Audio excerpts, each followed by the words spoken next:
Bonjour et bienvenue chez Rio Motoculture. Alors aujourd'hui on va faire une nouvelle présentation produit. On va s'occuper d'une motobineuse Staub, la ST2961R.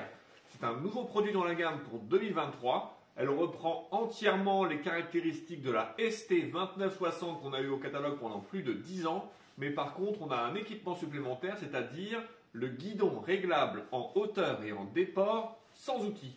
Donc je vous prends avec moi au plus près de la machine et on va faire le tour ensemble pour voir le détail technique de cette machine et surtout comment elle fonctionne. Donc c'est parti. Donc voici notre ST2961R qui aborde fièrement son Made in France. Donc c'est fabriqué par Puber qui est l'un des plus gros fabricants mondiaux de motobineuses et donc elle provient de Vendée cette petite machine. Donc cette machine, comme je vous le disais en présentation, elle est l'évolution de la ST2960R. Donc on reprend un caractéristique de machine avec un moteur 212 cm3, provenance chinoise, mais plutôt fiable. Ça fait plus de 10 ans qu'on l'a vendu et ça marche très très bien.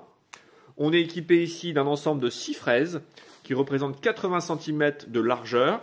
Alors les 6 fraises peuvent être remplacées. Les 6 fraises peuvent également se transformer en 4, c'est-à-dire qu'ici, les extensions peuvent s'enlever et on peut mettre le disque en bout et donc transformer le 6 fraises en 4 fraises. Donc ça, c'est plutôt très pratique lorsqu'on a des petits terrains ou lorsque le terrain est un petit peu dur. On va venir limiter la largeur et augmenter le poids par rapport à la surface et ça va mieux rentrer dans le sol. La machine est équipée également d'une roue escamotable.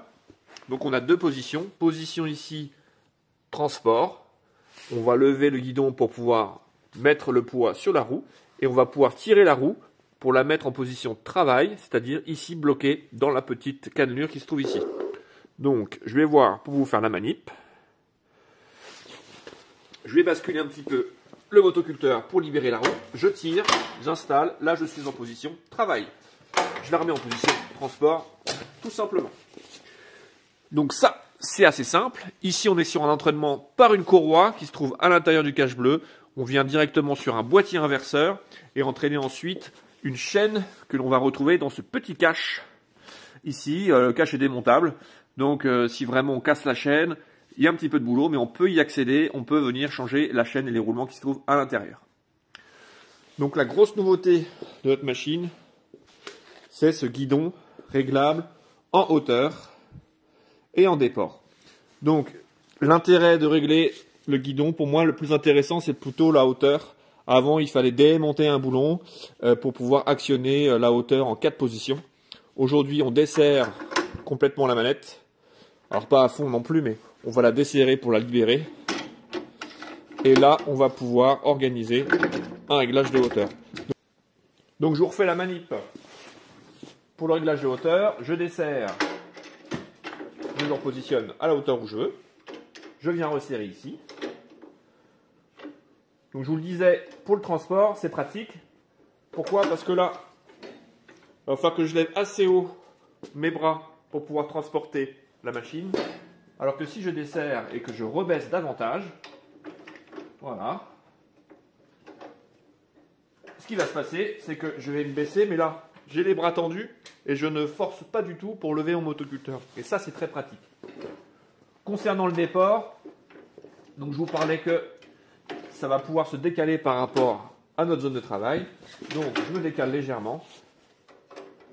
Là, je suis à fond de butée sur la droite. Mon motoculteur va travailler.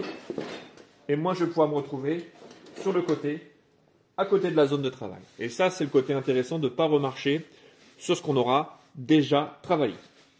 Au niveau du fonctionnement des commandes, comme on est ici, on va avoir ici une manette qui va servir d'embrayage et va permettre d'actionner aussi la marche arrière.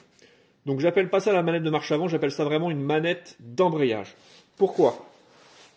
Je repasse devant, désolé, mais en tout cas, au niveau du fonctionnement, lorsque je vais actionner ma manette noire, je vais préalablement débloquer la sécurité ici, actionner la manette d'embrayage et automatiquement, mon motoculteur va partir en mode travail, en mode marche avant. Donc la marche avant est d'office actionnée lorsqu'on actionne cette manette d'embrayage. Lorsque je vais vouloir passer la marche arrière, je relâche mon embrayage, j'actionne ma marche arrière et ensuite je rembraye mon motoculteur, ce qui va me permettre de me donner la fonction marche arrière. Et quand je veux repasser en marche avant, j'enlève mon embrayage, j'enlève ma marche arrière et je reprends la marche avant. C'est comme ça qu'il faut vraiment se servir du produit et c'est comme ça, pour moi, qu'il faut comprendre le fonctionnement de cette machine. Poignée d'embrayage, poignée de marche arrière. Donc on actionne la marche arrière, ensuite on embraye. Au niveau de la manette, ici on a un petit interrupteur, on-off tout simple. C'est comme ça qu'on va venir arrêter donc le moteur. Et sur la partie gauche, on se retrouve avec le levier d'accélérateur, plein gaz, ralenti. Donc attention sur cette manette de gaz, chose que je dis à chaque fois à mes clients, c'est qu'ici, quand vous êtes à fond, vous n'êtes pas en butée au niveau du levier et c'est totalement normal. Et si vous arrivez en insistant comme un bourrin à aller jusqu'au bout, eh bien vous aurez créé votre première panne. Donc si vous voulez tester, je vous invite à le faire, mais en tout cas à manipuler avec précaution et ne cherchez pas à aller jusqu'au bout, ça ne sert strictement à rien. Autre petite précaution au niveau de la préparation du moteur. Donc ici, on prépare l'ensemble du moteur, on vous fait le niveau, etc. Mais on vous fait aussi le niveau du filtre à air, puisqu'ici, on est sur un filtre à air à bain d'huile. Donc dans la petite gamelle blanche, il va falloir mettre de l'huile jusqu'à cette hauteur ici, ce qui va permettre de filtrer correctement l'air qui va rentrer dans le moteur. Donc n'oubliez pas de le faire. Moi en tout cas je le fais d'office évidemment ici puisque les machines sont vendues, montées et prêtes à être utilisées. Donc ça c'est une chose importante. Et donc sur cette partie bloc filtre, eh bien on a en dessous les commandes de robinet d'essence. Vers l'avant du moteur, on est sur une ouverture de l'essence. Vers l'arrière, on est fermé et le starter s'actionne.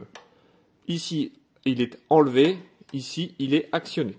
Donc pour démarrer, j'ouvre mon essence, je mets mon starter, je mets le bouton sur on, je tire sur mon lanceur et c'est parti.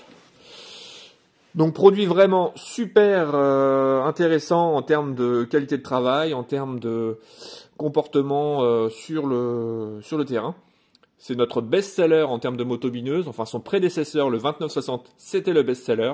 C'était toujours nos plus grosses ventes au magasin. On espère faire la même chose avec ce produit équipé du coup d'un système plus confortable au niveau du guidon. En tout cas, c'est disponible en magasin. N'hésitez pas. Et moi, je vous dis à bientôt pour une nouvelle présentation produit.